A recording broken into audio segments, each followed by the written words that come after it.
안녕하세요. 저는 50대 여성이랍니다. 남편은 작은 기업에 다니는 사람이에요. 많은 돈을 벌지는 못하지만 그 회사에 벌써 30년 가까이 다니고 있답니다. 남편의 성실함과 근면함은 남편을 아는 모든 사람들이 인정하고 있죠. 부유하진 않아도 남편이 꼬박 같이 가져다주는 월급을 쪼개고 쪼개서 저축해 우리 집도 마련할 수 있었고요. 그리고 우리 부부에게는 그 무엇과도 바꿀 수 없는 보물이 하나 있어요. 다름 아닌 우리 외아들이랍니다. 공부를 잘해서 초등학교 때부터 1등을 놓친 일이 없었어요. 명문대학교를 졸업하고 우리나라 최고의 기업에 당당히 입사했죠. 참, 시집에 대한 이야기를 먼저 하고 넘어간다는 것이 아들 자랑에 앞서 이렇게 되었네요. 오늘 드리고 싶은 말씀은 주로 우리 동서와 관련된 일이라서 이제 시집에 대한 얘기를 해드리려고 합니다. 시부모님이 아직 살아계시고 남편은 두 형제 중 맞이랍니다. 시동생이 있고 손아래에 동서가 있죠. 제가 시집갈 당시 시집은 정말 찢어지게 가난했어요. 남편이 취직을 해서 그래도 끼니는 때우게 됐었지만 우리는 간신히 방 한 칸을 얻어서 살림을 시작해야 했었죠. 그런데 시동생이 시쳇말로 하면 장가를 잘 갔답니다. 동선의 친정아버지가 사업을 크게 하시는 부유한 집안이었거든요. 시동생이 동서의 친정아버지, 즉 시동생의 장인이 되는 분과 함께 사업을 운영하면서 돈을 좀 만지게 되었고 따라서 시집의 형편이 좀 피기 시작했어요. 그리고 이제는 그럭저럭 남한테 아쉬운 소리 안 하고 사는 정도가 되었죠. 시동생은 완전히 처가에 매여 있었고 동서에게는 입안에 혀처럼 굴었답니다. 그리고 가정에 지극히 충실하게 처신했고요. 동서는 자신의 친정이 부유하고 시동생이 자신의 아버지 사업체에서 일해서 시집을 돕는 것을 가지고 노골적으로 그리고 은근히 유세를 떨었답니다. 우선 시집에서 치르는 제사나 명절 등 시집의 행사 때 손 하나 까딱하지 않더라고요. 시집에 와서 며칠을 고생하는 저와는 달리 동서는 그것을 두툼한 돈봉투로 대신하더군요. 시부모님들께 돈봉투를 내밀고 세상의 최고의 효부라도 된 듯 아양을 떨더라니까요. 아버님, 어머님, 이 돈 가지고 이번엔 어디 온천에라도 다녀오세요. 다음번엔 제주도 가실 수 있도록 해드릴게요. 시부모 옆에 딱 붙어 앉아서 호맹맹이 소리를 내가며 하는 짓이 가관이었어요. 워낙 가난하게 사셨던 탓에 시부모는 그 돈봉투가 못내 반가웠나 봐요. 그래, 네가 효부다, 효부야. 온천 가야지, 암. 우리 둘째 며느리를 아주 잘 봤어. 얘 큰애야. 여기 과일하고 마실 것 좀 드려라. 나와서 일을 도우라고 해도 잠깐 나와서 일을 하는 둥 마는 둥 하다가 시부모가 있는 안방으로 다시 들어가 버리는 것이었어요. 자그마치 10년을 그렇게 살았네요. 혼자 일하는 게 너무 억울했지만 동서가 시부모 용돈 쥐어주는 것을 어찌 막을 도리가 없으니 그렇게 살았는데 점점 허리가 말을 안 듣더라고요. 파스를 붙였는데 잠시뿐이었고요. 아무래도 동서를 좀 손봐줘야겠다는 생각을 하고 있었는데 어느 해 추석 명절에 뜻밖의 일이 생겼죠. 그래서 동서가 매니큐어를 곱게 칠한 그 손을 물에 담글 수밖에 없게 되어버렸답니다. 재수가 없어서 그랬는지 재수가 좋아서 그랬는지 길에서 넘어져 오른손을 짚으면서 제 손목이 골절되었죠. 추석을 며칠 남기지 않았을 때 일이었답니다. 손을 쓸 수가 없으니 일을 할 수가 있나요? 결국은 그 얌체 동서가 독박을 쓰고 일을 혼자 다 하게 되었죠.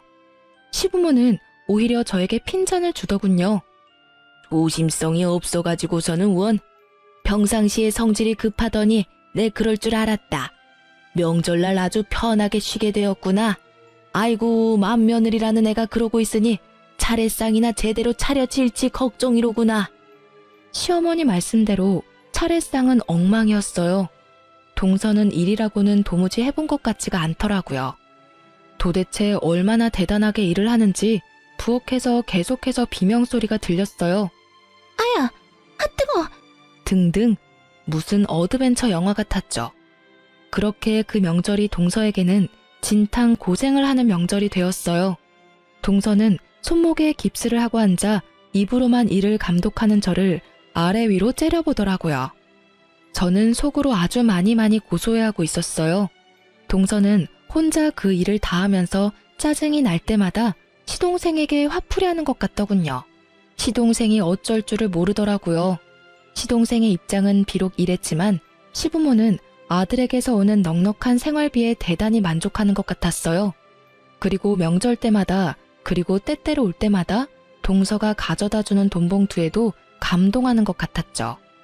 시부모는 둘째네와 비교해서 저와 남편을 무시하기도 했답니다. 남편도 적지만 최선을 다해서 시집의 생활비를 보내고 있었어요. 시부모가 볼 때는 적은 돈이었을지 모르지만 우리에게는 큰 돈이었답니다. 처음에는 그것도 고마워했었죠. 하지만 시동생이 보내는 생활비를 받아보더니 이제는 우리가 보내는 것은 우스운 것 같더라고요. 저는 이런 시부모의 태도가 더 우스웠죠.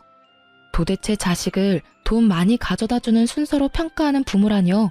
그냥 워낙 가난하게 살다가 돈이 생기니 그러나 보다 하고 생각하기로 했죠. 어쨌든 날짜가 흐르고 다음 명절을 맞이하게 되었어요. 그런데 이게 무슨 조화일까요? 이번에는 제가 집안 화장실에서 넘어져 세면대에 쇄골을 부딪혔어요.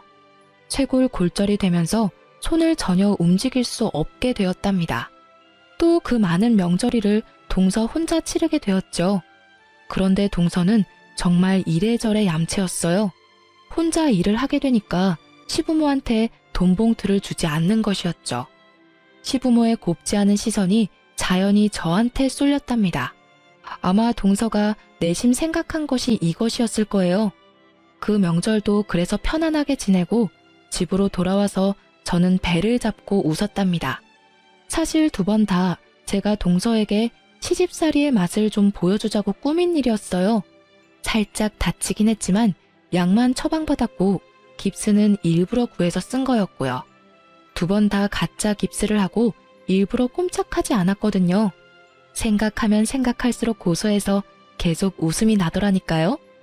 2번을 더 위경련이 생겼다는 둥 해서 그런 식으로 명절을 나고 나니까 동서도 머리를 쓰기 시작하더라고요.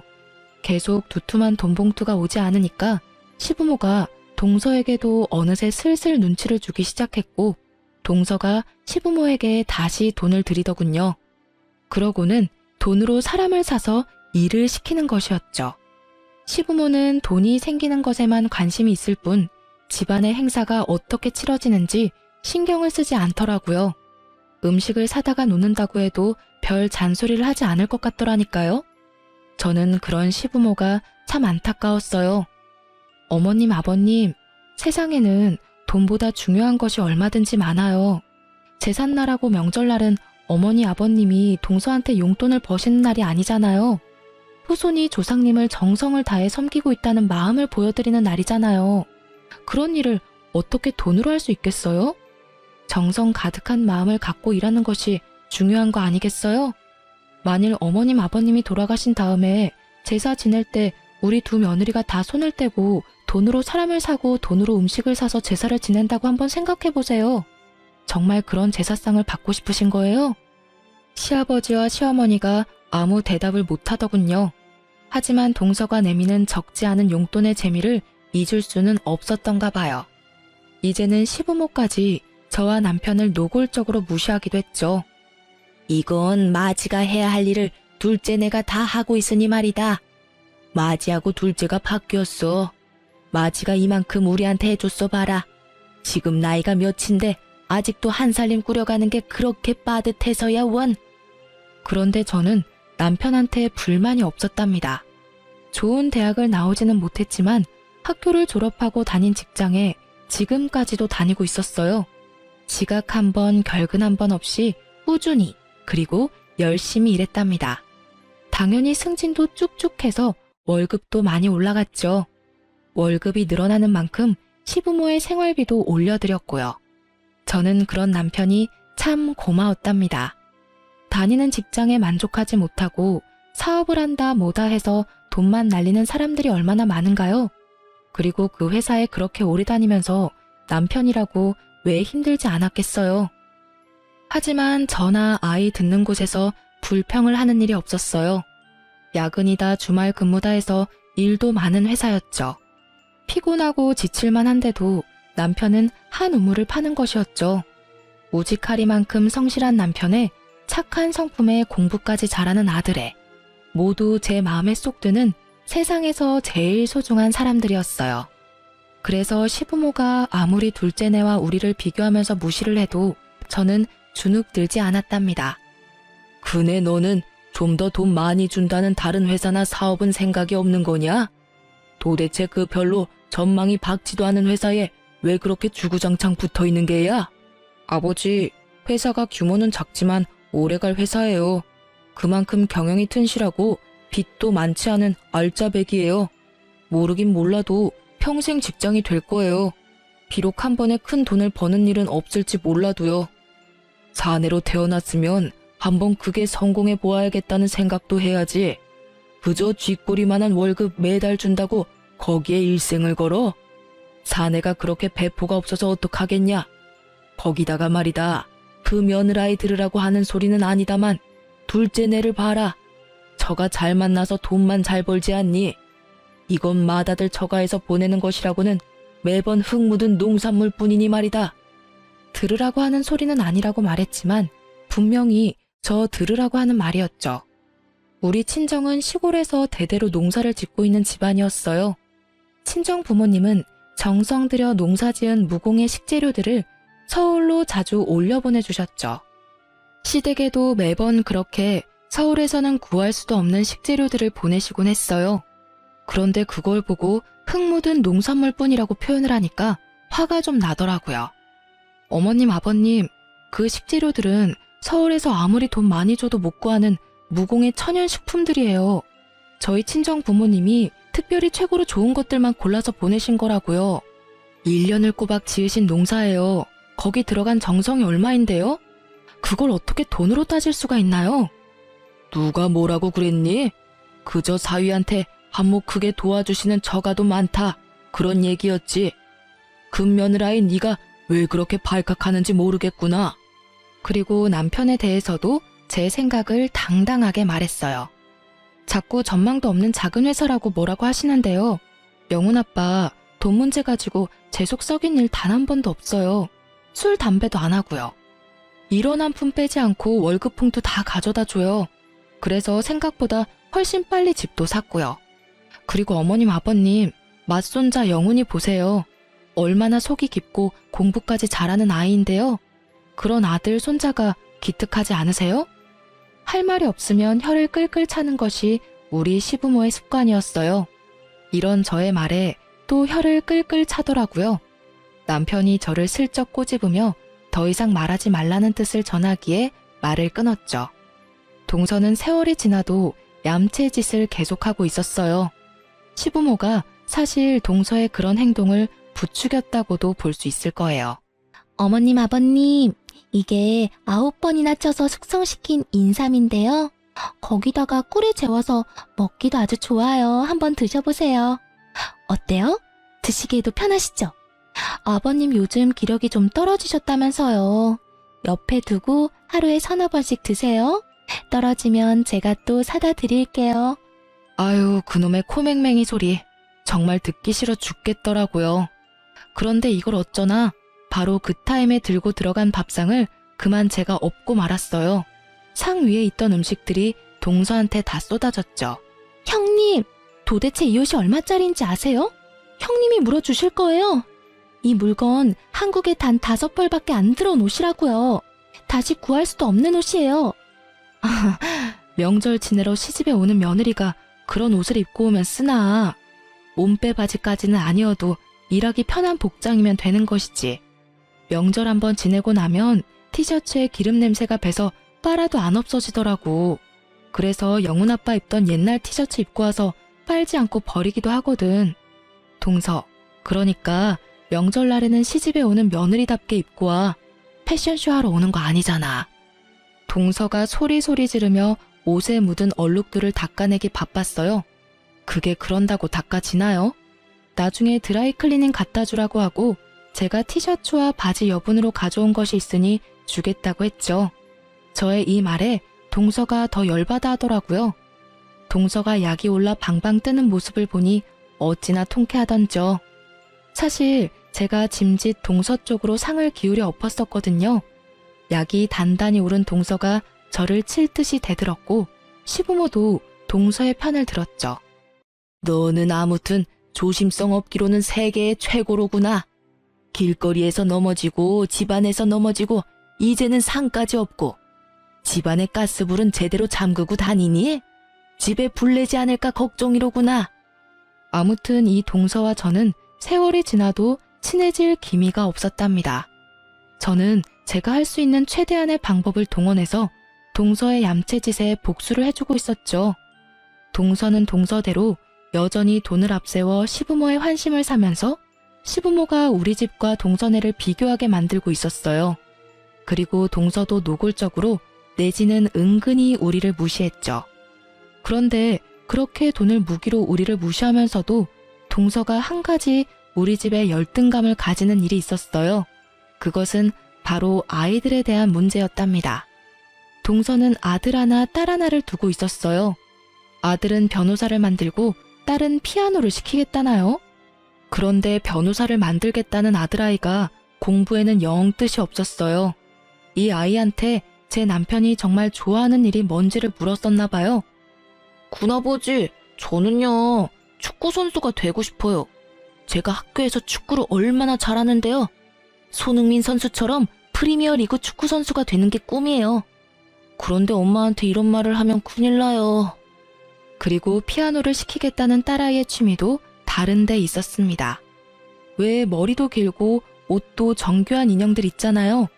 그것을 가지고 머리를 다듬고 옷을 갈아입히고 해서 보여주는 것을 보면 어찌나 예쁘게 만들어 놓는지 감탄을 뱉을 수밖에 없더라고요. 손재주가 어찌나 좋은지 한 번은 명절날 제 머리 고무줄이 끊어져서 어찌할 바를 모르자 어디선가 나무젓가락을 하나 구해오더니 그것을 비녀처럼 사용해서 예쁜 올림머리를 만들어주는 것이었어요. 코디네이터나 스타일링하는 일이 적성에 맞는 아이였죠. 큰 조카인 아들아이는 공부의 두각을 나타내지 못했고 딸아이에게도 아무리 좋은 선생을 붙여보아도 큰 진전을 보이지 못했답니다. 저희 남편이 그게 참 안타까워 보였는지 서방님에게 한번 말을 꺼냈더라고요. 아이들이 진정 원하는 게 뭔지를 말이에요. 세훈이한테 어쩌다 물어봤는데 축구가 좋다고 하더라. 자신이 좋아하는 일을 해야 신도나고 잘할 수 있는 거지. 요즘 축구 선수 얼마나 좋으냐. 옛날에야 운동하는 사람들이 대접받지 못했지만 지금은 그런 시대가 아니지 않니? 하고 싶다는 일을 하도록 도와주는 것이 부모가 할 일이야. 형, 세훈이가 나한테도 그런 말을 했었어요. 그런데 우리 집에서 제 말은 먹히지도 않는다는 거 형도 잘 알잖아요. 애들 교육에 대해서는 더군다나 애들 엄마가 완전히 꽉 쥐고 있다니까요. 변호사, 피아니스트 이렇게 어렸을 때부터 세뇌를 시키고 있는걸요. 아이들의 형편이 이러니 동서가 당연히 공부 잘하는 우리 아들에 대해서 신경을 곤두세웠죠. 아유, 우리 세훈이도 사실 머리는 좋은데 노력을 안 하는 아이예요. 선생님이 그러더라고요. 머리는 최고로 좋은 아이라고요. 조금만 노력하게 도와주면 최고 성적을 낼 수 있다고 하더라고요. 영훈이 정도 성적은 금방 따라잡을 수 있다고 그러던데요. 누가 물어봤나요? 물어보지도 않았는데 굳이 말을 붙이면서 조카 아이에 대해서 이렇게 얘기하는 것이었죠. 사실 우리나라 엄마들의 공통적인 믿음, 아니 착각 아시죠? 우리 아이는 머리는 좋은데 노력을 안 한다. 바로 그것이죠. 우리 형편의 아이에게 과외 선생을 붙이거나 비싼 학원에 보낼 수는 없었죠. 하지만 아이는 그런 것 없이도 자신의 노력으로 공부를 잘했답니다. 아이가 초등학교 다닐 때만 해도 단칸방에 살던 때였어요. 단칸방에 상 하나를 펴놓고 공부를 하면서도 1등을 놓치지 않았죠. 대학교도 평소에 원하던 좋은 대학교에 한 번에 합격했답니다. 아빠, 조금만 더 일하세요. 제가 졸업하고 나면 아빠 집에서 쉬실 수 있게 돈 많이 벌어올게요. 엄마도 매일 장부 펴놓고 계산 안 하시게 해드릴게요. 저 자신 있어요. 아들의 이런 말에 우리 부부는 콧등이 시큰해졌답니다. 동서는 아들을 변호사로 만들기 위해서 별 노력을 다하는 것 같았어요. 요즘 변호사가 되기 위해서는 옛날처럼 몇 년을 방에 틀어박혀서 고시 공부만 하면 되는 것이 아니잖아요. 일단 학교 레벨도 어느 정도 있어야 된다고 들었어요. 그리고 학점도 좋아야 하고 영어 성적도 뛰어나야 한다죠. 그리고 법학 적성 시험이라나 뭐라나 아무튼 생각할 수 있는 머리가 뛰어나야 잘 볼 수 있다는 시험까지 통과해서 로스쿨에 가야 한다죠. 그렇지만 축구 선수가 되고 싶다는 아이가 무슨 이런 공부에 재미를 붙이겠어요? 정말 하고 싶어 하는 것을 못하고 엉뚱한 곳에 매달려야 하는 조카 아이를 볼 때마다 마음이 좀 아팠어요. 결국 큰 조카는 지방에 있는 대학에 간신히 입학했고 작은 조카인 딸애는 대학엔 가기 싫으니 코디네이터를 양성하는 학원에 보내달라고 했대요. 동서가 펄펄 뛰며 반대한 것은 보지 않아도 비디오였어요. 동서는 어쨌든 이래저래 저와는 절대로 화합할 수 없는 사람이었답니다. 그렇게 우리 두 동서가 개와 고양이처럼 지내는 가운데 세월이 무심하게 흘렀죠. 아이들도 이제 장성했고요. 우리 영훈이는 대학을 우수한 성적으로 졸업하고 우리나라에서 최고라고 하는 기업에 당당히 입사했어요. 연봉 수준도 한국에서 3위 안에 드는 기업이라고 하더군요. 입사한 지 1년 만에 아들이 첫 자동차를 샀어요. 기념으로 제 아버지 회사에 가서 모시고 퇴근하겠다고 하더군요. 저까지 동승했죠. 사실 남편은 평생을 대중교통을 이용해서 출퇴근을 했답니다. 오늘은 아들이 운전하는 차로 퇴근하게 생겼네요. 일부러 미리 연락하지 않고 갔어요. 놀래켜줄 생각이었죠. 아니, 무슨 바람이 불어서 이렇게 둘 다 왔어? 영훈이 너 차 뽑았다고 하더니 벌써 나왔니? 오늘 우리 아들 덕에 지하철 안 타고 퇴근 한번 편하게 해보자꾸나. 아들은 나온 김에 여기저기 드라이브도 좀 하고 맛있는 것도 사주겠다고 하더라고요.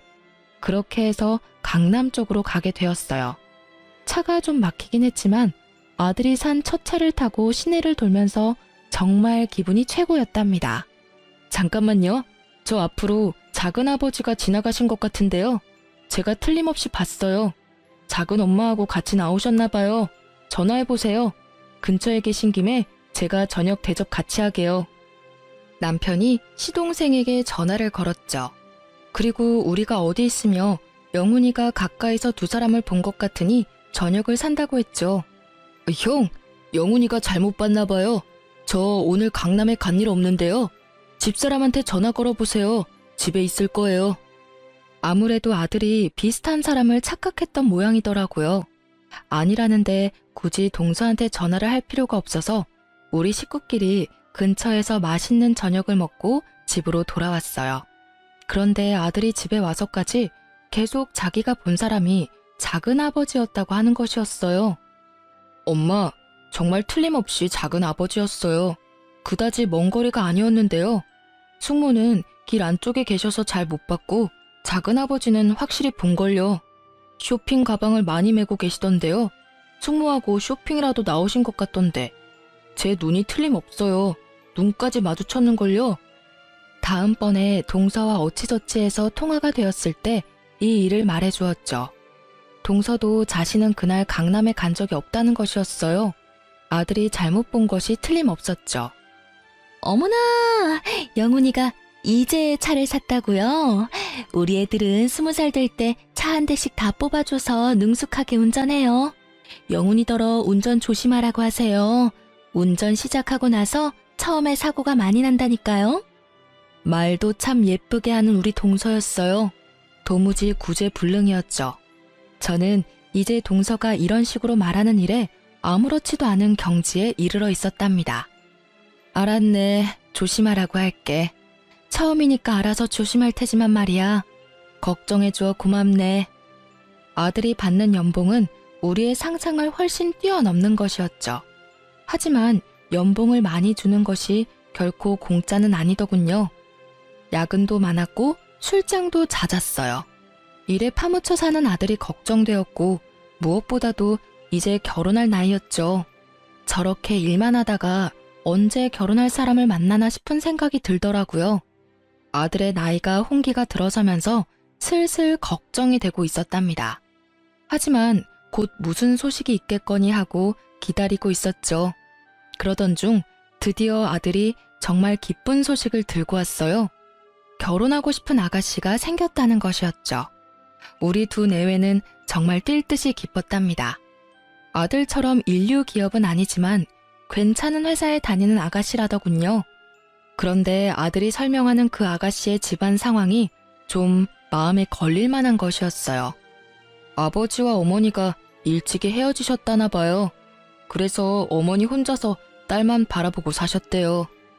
사별한 것도 아니고 이혼을 한 것이라니 마음에 걸렸답니다. 그리고 덧붙이는 말인즉 그 아가씨의 어머니가 곧 재혼을 할 것이라고 했어요.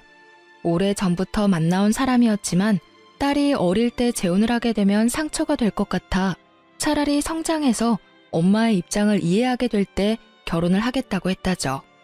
이 아가씨가 그 사람을 실질적으로 아버지라고 생각한다고 말도 들을 수 있었답니다. 얼마 후에 아들이 그 아가씨를 집에 데리고 왔어요. 참 예쁜 아이더라고요. 같이 식사를 하면서 조심해가며 집안 상황에 대해서 물었어요. 어머니와 아버지가 일찍 헤어지셨지만 새아버지 되실 분은 어머니가 워낙 오래전부터 만나오셨기 때문에 아버지에 대한 미련은 없다고 하더군요. 그러면서 새아버지 되실 분이 하는 사업이 잘 되어 부유하신 분이라고 덧붙였어요. 그리고 그 사업은 결국 제 아들이 물려받을 것이라고 했죠. 그런데 이 말은 덧붙이지 않는 것이 좋았겠다 싶었답니다.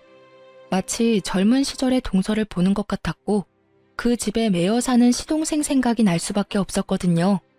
거기다 동서 때문에 돈 자랑하는 사람들에 대해서 아주 학지를 뗀 저였어요. 그런데 며느리감이 묻지도 않은 새아버지의 경제 상황에 대해서 이야기를 꺼내니 저도 모르게 표정이 굳어지더군요. 그런 저를 눈치챘는지 남편이 유쾌하게 분위기를 바꿔보려고 했어요. 아, 그래? 잘 됐구먼. 어머니께도 그동안 많이 힘이 되고 위로가 되셨을 테니까. 그러면 이번 결혼에도 그분이 혼주석에 앉으실 건가? 며느리감이 그럴 것이라고 하더군요. 그렇다면 그 전에 어머니가 먼저 결혼을 하실 것인지 제가 물어보았죠. 그랬더니 새아버지 되실 분이 사업상 정리를 하셔야 할 일이 많아서 그 정리가 끝나야 어머니와 재혼이 가능하다는 것이었어요. 사실 이것도 제 마음에 그다지 흡족한 대답이 아니었죠. 결혼 전이라면 그냥 남자친구인데 혼주석에 앉다뇨. 썩 내키는 혼처는 아니었지만 아들이 좋다고 하니 그쪽 집안 사정이 그렇다 해도 무조건 말릴 수 있는 일은 아니었어요. 집안 형편이 평범하지 않은 것이 계속 마음에 걸렸죠. 시부모에게 전화를 했죠. 시부모도 당연히 맏손주의 결혼에 관심이 컸기에 며느리감을 만나본 일을 전해야 했어요. 그리고 제 걱정거리에 대해서도 말했죠. 저처럼 며느리감의 성장 과정과 집안 환경에 대한 걱정이 크더군요. 그런데 이 이야기가 동서의 귀에 안 들어갔을 리가 없었죠. 어머나, 형님, 영훈이가 그 집 사업을 물려받는다면서요? 아주버님은 처가에서 받은 게 없으신데 영훈이는 그래도 아이가 똑똑하니 경제력 있는 장인을 만난 모양이네요. 아, 참, 장인이 아니라 장모의 남자친구라고 했던가요? 아유, 좋은 집안하고 혼사가 되었어야 했는데 사실 신랑 하나 똑똑하다고 좋은 집안하고 사돈 맺기가 쉽지는 않아요. 신랑의 집안이 좋아야지 좋은 집안하고 사돈이 되죠. 이 말에 제가 발끈해버리고 말았죠. 나는 우리 집안이 안 좋은 집안이라고 생각해 본 적 없어. 우리 영훈이는 누구보다도 훌륭한 아버지 밑에서 자라서 가정에서 아버지의 역할이 어떤 것인지를 잘 아는 애야. 그리고 영훈 아버지는 남의 신세 지지 않고 일확천금 바라는 일 없이 세상에서 제일 성실하게 살았다고 자부할 수 있어. 우리 친정에서는 영훈 아버지를 최고의 사위라고 생각하고 있고 말이야. 나는 사실 서방님이 처가에 매여서 자신의 의견 한번 제대로 말 못하고 그렇게 사시는 것이 더 안 돼 보였네. 동서가 이 말에 또 따박같이 말대꾸를 하더라고요. 그러면 우리 집에서 세훈 아빠를 종 대하듯이 했단 말인가요? 지금 하신 말씀은 그렇게 들리네요.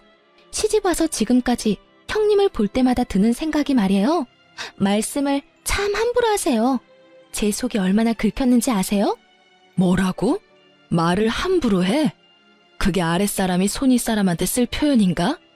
자네야말로 시집와서 돈 봉투 뿌린 것 말고는 한 일이 뭔가? 하다못해 제사상 하나, 차례상 하나를 제대로 차려본 일이 없는 사람 아닌가 말이야. 그날은 이렇게 동서를 따끔하게 야단치고 전화를 끊었어요. 그런데 동서가 아주 나를 받은 사람 마냥 신이 났더라고요. 영훈이가 그렇게 똑똑하고 잘났다고 하더니만 결국은 그런 혼처를 만나게 되었다며 노골적으로 비아냥거리는 것이었죠. 하지만 저는 늘 그랬듯 주눅들지 않았답니다. 우리 아들이 판단을 했다면 그 판단을 일단 믿는다고 했죠. 그리고 결혼은 상대방의 사정을 자세히 알아보고 시킬 것이라고 했어요. 동서가 이렇게 신이 나 있는 사이에 아들의 결혼 이야기가 착착 진행되고 있었답니다. 저는 무엇보다도 그 새아버지 될 사람에 대해서 자세히 물었죠. 아들의 말로는 사업을 크게 하시는 분이라고 하는데 최근에 장기 출장이 잦아서 말만 들었지 아들도 아직 만나지 못했다는 거였어요. 그리고 아들에게 콕 집어서 물었어요. 설마 그 아버지 될 사람이 크게 사업을 한다니까 네 숙부처럼 그 집에 묶여서 그렇게 살 생각은 아니겠지? 라고요. 아들이 웃더라고요. 아들의 꿈은 지금 있는 회사에서 적어도 임원급 이상으로 승진한 다음에 은퇴를 하는 것이라고 못을 박더군요.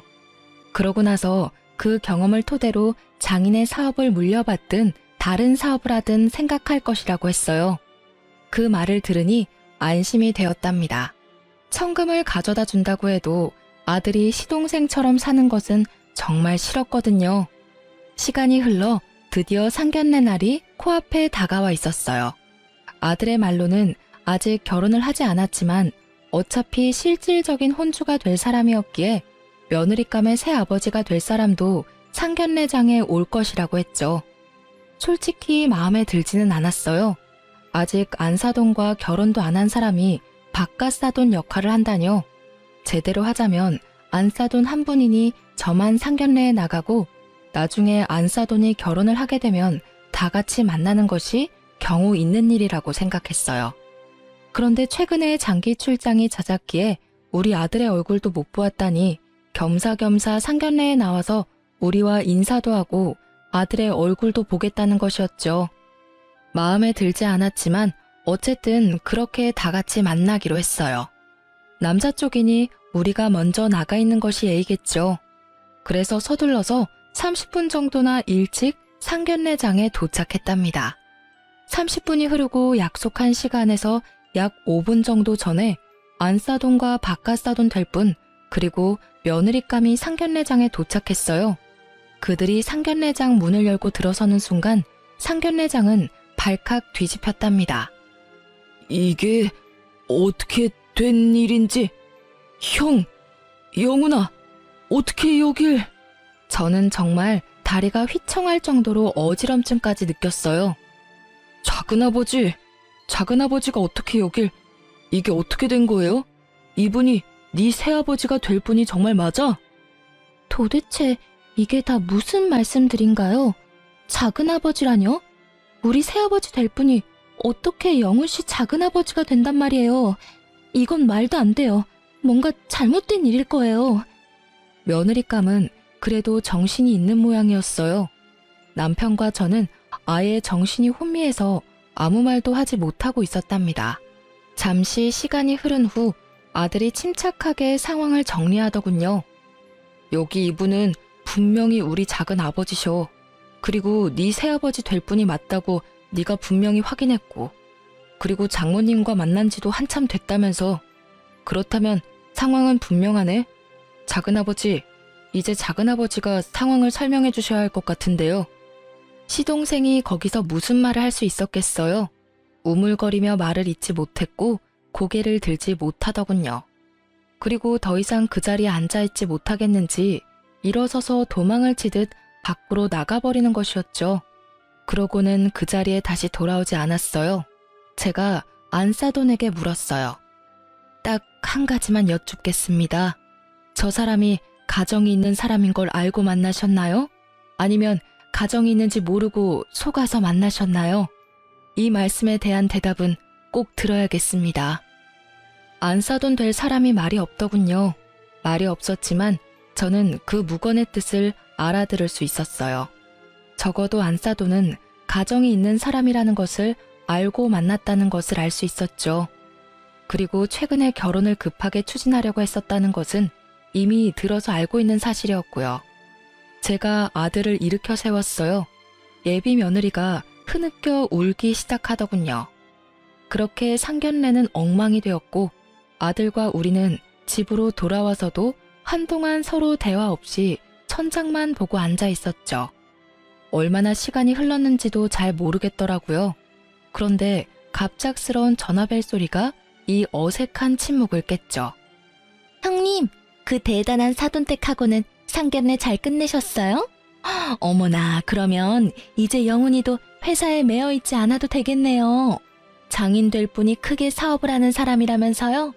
우리 세훈 아빠처럼 편하게 집안일만 운영하면 되는 거 아니겠어요? 동서, 내가 지금은 자네에게 할 말을 다 정리하지 못한 상태야. 내가 조금 있다가 아니면 며칠 있다가 다시 전화를 걸 테니 말이야. 전화는 꼭 할 거네. 해야 할 얘기가 있거든. 그때 궁금한 거 다 물어보고. 전화를 끊자 이어서 아들이 말하더군요. 자신의 결혼 문제와는 별도로 이 이야기는 작은 어머니한테 전해야 한다는 것이었죠. 저도 아들의 의견에 찬성했답니다. 결코 동서를 놀리거나 골탕 먹이려는 의도가 아니었어요.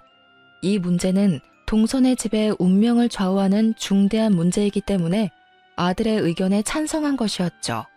그리고 얼마 전에 들은 말이 있었죠.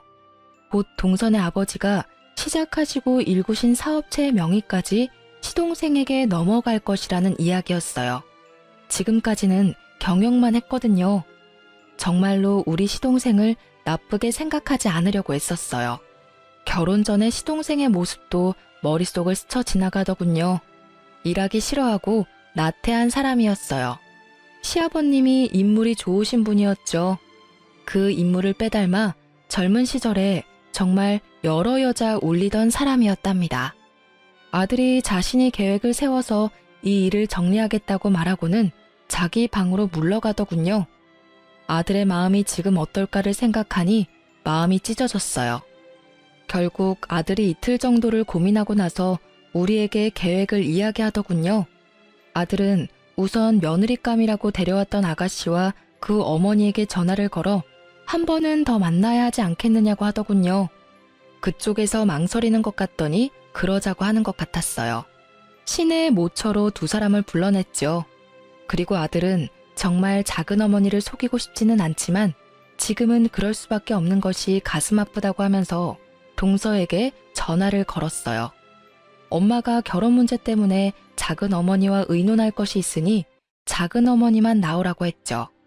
동서야 보나마나 가뜩이나 아들의 결혼 문제에 대해서 더 비아냥거려주고 싶어 했겠죠. 동서가 얼른 조카인 제 아들의 제안을 받아들이는 것 같았죠. 그리고 마지막으로 이 사태를 만든 주범인 시동생에게 전화를 하는 것 같더군요. 전화를 안 받는 것 같았어요. 하지만 시동생이 이 세상 모든 것에서 도망치지 않는 이상 회사나 집 밖에 있을 곳이 어디 있겠어요. 결국 아들이 작은아버지를 찾아내어 누가 모여있다는 말도 하지 않은 채 그 장소로 차에 태워 데리고 왔어요. 이제 관련된 모든 사람이 다 모인 셈이었죠. 여기가 도대체 무슨 자리인가요, 형님? 저는 형님만 계실 줄 알고 나왔는데 저 두 분은 잘 모르는 분들이네요. 혹시 며느님 되실 분하고 안싸돈 되실 분이세요?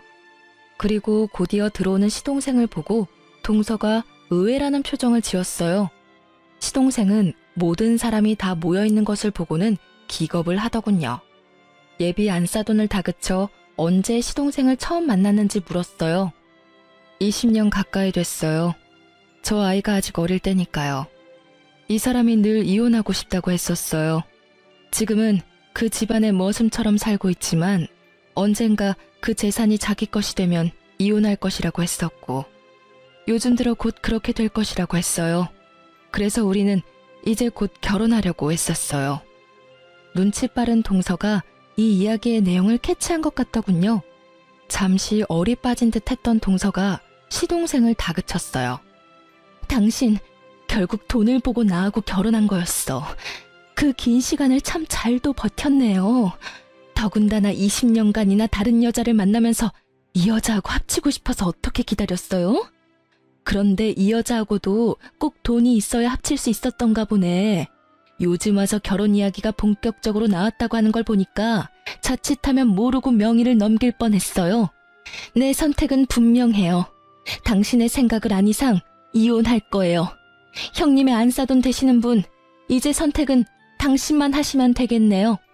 돈을 보고 결혼한 시동생과 돈을 그토록 좋아하며 돈을 앞세워 살아온 동서의 콜라보라고 밖에 할 말이 없더군요.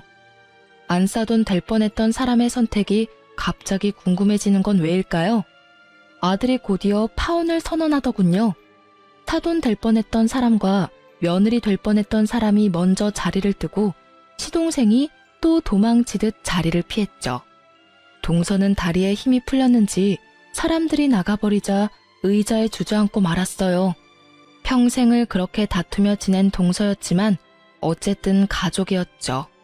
마음이 아프더라고요. 돈이라는 것이 이렇게 허망한 거야, 동서.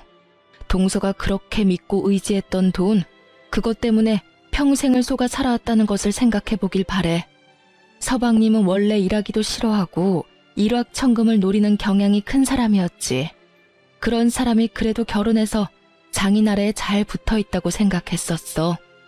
돈에 팔려간 결혼, 사람을 사랑해서가 아니라 돈을 사랑해서 한 결혼이 얼마나 위선적인 것인지를 이제 알았으리라고 생각해. 그렇게 허망한 돈을 믿고 시집에 대한 도리까지 돈으로만 해결하려 했던 잘못된 인성을 고치지 않으면 돈은 아마도 동서를 계속 속이고 말 거네. 동서가 이미 이혼을 선언했고 아들도 파혼을 선언한 마당이었어요. 시동생이 이혼만은 못하겠다며 매달렸다는군요. 하지만 동서는 매몰차게 이혼을 진행했다죠. 그리고 나중에 들은 이야기지만 시동생의 내연녀, 즉 며느리가 될 뻔했던 아이의 엄마는 시동생을 버렸다죠. 시동생에게 남은 재산이 거의 없다는 것을 알고 그랬던 것 같더군요. 동서가 우리 가족에게 남이 되는 날 시부모에게 큰 절을 한번 올리고 떠나더군요. 형님 말씀대로 제가 잘못된 생각을 가지고 살았고 그것이 결국 제 발등을 찧었어요. 그걸 이제야 알겠네요. 형님이 그걸 가르쳐 주셨어요. 내내 행복하시길 바랄게요. 이 말을 끝으로 동서는 우리 가족에게서 멀어져 갔답니다. 평생을 개와 고양이처럼 다투며 살았지만 그렇게 떠나는 동서의 뒷모습을 보니 아주 살짝 눈물이 나더군요. 제일 큰 걱정은 아들이 받았을 상처였어요. 아들은 한동안 말없이 회사와 집을 왔다 갔다 하더군요. 시간이 좀 필요하겠죠. 하지만 저는 아들을 믿는답니다. 공부를 잘했지만 책상에만 붙어있는 샌님으로 키우지 않았어요. 우리 아들 강한 아이랍니다. 그리고 곧 진정한 아들의 인연이 어디선가 나타나겠죠. 그날이 빨리 다가오기를 우리 내외는 기다리고 있답니다. 지금까지 저와 동서의 얽힌 이야기를 중심으로 우리 가족에 대한 이야기를 말씀드렸어요. 읽어주셔서 감사합니다.